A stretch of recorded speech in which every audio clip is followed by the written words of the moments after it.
Hello guys, welcome to Badami Stories.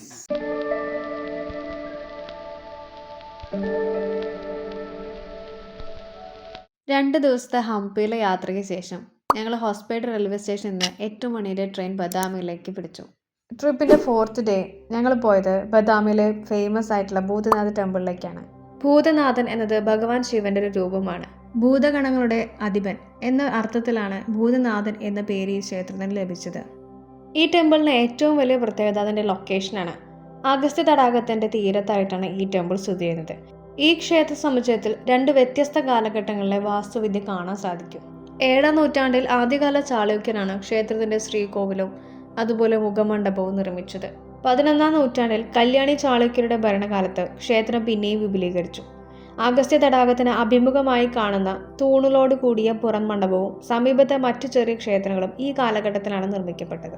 ഇനി വാസ്തുവിദ്യ നോക്കുകയാണെങ്കിൽ ദക്ഷിണേന്ത്യൻ ദ്രാവിഡ ശൈലിയിലും ഉത്തരേന്ത്യൻ നഗര ശൈലിയിലുമാണ് ഈ ഒരു ക്ഷേത്രം നിർമ്മിച്ചിട്ടുള്ളത്. മഴക്കാലത്ത് അഗസ്ത്യ തടാകത്തിൽ ജലനിരപ്പ് ഉയർന്ന് ക്ഷേത്രത്തിൻ്റെ പടികൾ വരെ വെള്ളമെത്താറുണ്ട്. അപ്പോൾ തടാകത്തിൽ ക്ഷേത്രത്തിൻ്റെയും പാറക്കെട്ടിൻ്റെയും പ്രതിബിംബം കാണാൻ നല്ല ഭംഗിയാണ്. ഇവിടെ നിന്ന് ഏതാനും മിനിറ്റ് നടന്നാൽ ബദാമി ഗുഹാക്ഷേത്രങ്ങൾ കാണാം. ആ കാണുന്നതാണ് ഗുഹാക്ഷേത്രങ്ങൾ. അവിടെ 5 ഗുഹകളാണുള്ളത്. നെക്സ്റ്റ് ഡേ സൺറൈസ് കാണാൻ അങ്ങോട്ട് പോവാമെന്ന് വിചാരിച്ചു. മഴക്കാലമായാൽ ഈ ക്ഷേത്രത്തിന് പുറകിലായിട്ട് വെള്ളച്ചാട്ടം കാണാം. നമ്മൾ പോയത് സമ്മർ സീസണിലാണ് കേട്ടോ. പുറത്തെ കാഴ്ചകളൊക്കെ കണ്ടു കഴിഞ്ഞ് ഞങ്ങൾ ക്ഷേത്രത്തിനകത്തേക്ക് കയറി. ശ്രീകോവിലിന് മുകളിൽ വളരെ ഉയരത്തിലുള്ള ശിഖരമാണുള്ളത്. സ്റ്റെപ്സ് കയറി എത്തുന്നത് വലിയൊരു മണ്ഡപത്തിലേക്കാണ്. അവിടെ നമുക്ക് നന്ദി വിഗ്രഹവും ഓപ്പോസിറ്റായിട്ട് ശ്രീകോവിലെ ശിവലിംഗവും കാണാം. തൂണുകളിൽ വളരെ ഡീറ്റെയിൽ ആയിട്ടുള്ള ചാലൂക്യരുടെ കൊത്തുപണികളും കാണാം. അതുപോലെ തന്നെ ശ്രീകോവിലിൻ്റെ ഇരുവശത്തായിട്ട് ഗംഗയുടെയും യമുനയുടെയും ശില്പവുമുണ്ട്. നടന്ന് ക്ഷീണിച്ചുകൊണ്ട് കുറച്ച് സമയം ഞങ്ങളവിടെ റെസ്റ്റ് എടുത്തു. നല്ല കാറ്റുണ്ടായിരുന്നു കേട്ടോ. പിന്നെ ഞങ്ങൾ ക്ഷേത്രത്തിന് പുറകിലുള്ള പാറക്കെട്ടുകളിലേക്ക് പോയി. ഈ പാറക്കല്ലുകളിൽ ഒരുപാട് ശിവലിംഗങ്ങൾ കൊത്തിവെച്ചിട്ടുണ്ട്. അതുപോലെ ഗണപതി, ത്രിമൂർത്തികൾ, ദുർഗ, അങ്ങനെ ഒരുപാട് രൂപങ്ങളും കൊത്തിവെച്ചിട്ടുണ്ട്. ഈ പാറക്കെട്ടിൻ്റെ സൈഡിലായിട്ടൊരു വഴിയുണ്ട്. ഞങ്ങൾ അതിലൂടെ നടന്നു. ഇതൊക്കെ റെസ്ട്രിക്റ്റഡ് ആയിട്ടുള്ള ഏരിയ ആണ് കേട്ടോ. സ്റ്റെപ്സ് ഇറങ്ങിയാൽ നമുക്ക് അഗസ്ത്യ ലേക്കിലേക്ക് ഇറങ്ങാം. ഇവിടെ കാണുന്ന പാറക്കെട്ടുകൾ കാണുമ്പോൾ എനിക്ക് ഓർമ്മ വരുന്നത് ഗ്രേറ്റ് കാനിയൻ ആണ്. അതുപോലുള്ള ഒരു ചുവന്ന നിറത്തിലുള്ള കല്ലുകളാണ് കേട്ടോ ഇവിടെയുള്ളത്. താഴെ ചെറിയ 2 ക്ഷേത്രങ്ങളുണ്ട്. അതിലൊന്നിൽ അനന്തശയനമാണ് പ്രതിഷ്ഠ. ലേക്കിൽ കുറച്ച് ആളുകൾ മീൻ പിടിക്കുന്നുണ്ടായിരുന്നു കേട്ടോ. അപ്പോൾ ഞങ്ങൾ അത് കണ്ട് കുറച്ച് നേരം സ്പെൻഡ് ചെയ്തു. പിന്നെ അവിടെ നിന്നിട്ട് നേരെ പോയത് മ്യൂസിയത്തിലേക്കാണ്. ഈ റോക്കിന് താഴെ തന്നെയാണ് ഈ മ്യൂസിയം അറേഞ്ച് ചെയ്തിട്ടുള്ളത്. അപ്പോൾ ഞങ്ങൾ അവിടുന്ന് ടിക്കറ്റ്സ് ഒക്കെ എടുത്ത് അകത്തേക്ക് കയറി. ബദാമി ടൗണിനടുത്തുള്ള ശിഥിലാബാഡിയുടെ ഒരു രൂപം തന്നെ അവിടെ ഉണ്ടാക്കി വെച്ചിട്ടുണ്ട്. ഈ മ്യൂസിയത്തിനടുത്തുള്ള കൽവാതിലൂടെ നമുക്ക് നോർത്തേൺ ഹിൽസിൻ്റെ മുകളിലേക്ക് ട്രക്കിങ്ങിന് പോകാൻ സാധിക്കും. ഏകദേശം 1.5 മണിക്കൂർ വേണം അതിന് മുകളിലെത്താനായിട്ട്. കയറിപ്പ് വിചാരിച്ച പോലെയല്ല കേട്ടോ, ഭയങ്കര ബുദ്ധിമുട്ടാണ്. ഒരുപാട് സ്റ്റെപ്സുകളുണ്ടായിരുന്നു മുകളിലേക്ക്. ഞങ്ങൾ കുറച്ച് വെള്ളം മാത്രമേ കയ്യിൽ കരുതിയിട്ടുണ്ടായിരുന്നുള്ളൂ. ഈ കൽപ്പാതയുടെ ഇരുവശത്തും വലിയ ചുവന്ന നിറത്തിലുള്ള പാറക്കെട്ടുകളാണ്. ഈ പാറകളിൽ ഇടുങ്ങിയതും ആഴമുള്ളതുമായ വലിയ വിള്ളലുകളും കാണാം. കുറേ നടന്ന് കയറിയപ്പോൾ ഞങ്ങൾ നന്നായിട്ട് ക്ഷീണിച്ചു. പിന്നെ കുറച്ച് നേരം റെസ്റ്റ് എടുത്തിട്ടായിരുന്നു സ്റ്റെപ്സ് കയറിയത്. നടന്ന് നമ്മളിങ്ങനെ ഒരു ഓപ്പൺ സ്പേസിലേക്ക് എത്തിച്ചേരും കേട്ടോ. അവിടെ നമുക്ക് ചെറിയൊരു ക്ഷേത്രം കാണാം. ഇവിടെ നമുക്ക് ലോവർ ശിവാലയ, അപ്പർ ശിവാലയ, അങ്ങനെ 2 ടെമ്പിൾസ് കാണാനായിട്ട് പറ്റും. ഇതാണ് ലോവർ ശിവാലയ, ആ കാണുന്നതാണ് അപ്പർ ശിവാലയ. അതിന് മുകളിലേക്കാണ് നമുക്ക് എത്തേണ്ടത്. ഇവിടെ നിന്ന് താഴേക്ക് നോക്കുമ്പോൾ ബദാമി ടൗൺഷിപ്പ് മൊത്തം കാണാം. ഹംപിയെ വെച്ച് നോക്കുമ്പോൾ കുറച്ചും കൂടെ ബെറ്റർ ടൗൺഷിപ്പായിട്ടാണ് ബദാമി എനിക്ക് തോന്നിയിട്ടുള്ളത് കേട്ടോ.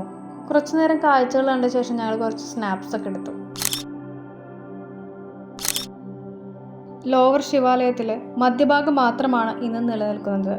ഇത് പ്രശസ്തമായ വാതാപി ഗണപതിയുടെ ക്ഷേത്രമായിരുന്നുവെന്നാണ് കരുതപ്പെടുന്നത്. ഇന്നും കർണാടക സംഗീതജ്ഞർ വാതാപി ഗണപതി ഭജെ എന്ന പ്രശസ്ത കൃതി ആലപിച്ച് പ്രാർത്ഥിക്കുന്നു. വാതാപി എന്നത് ബദാമിയുടെ പുരാതന നാമമാണ്.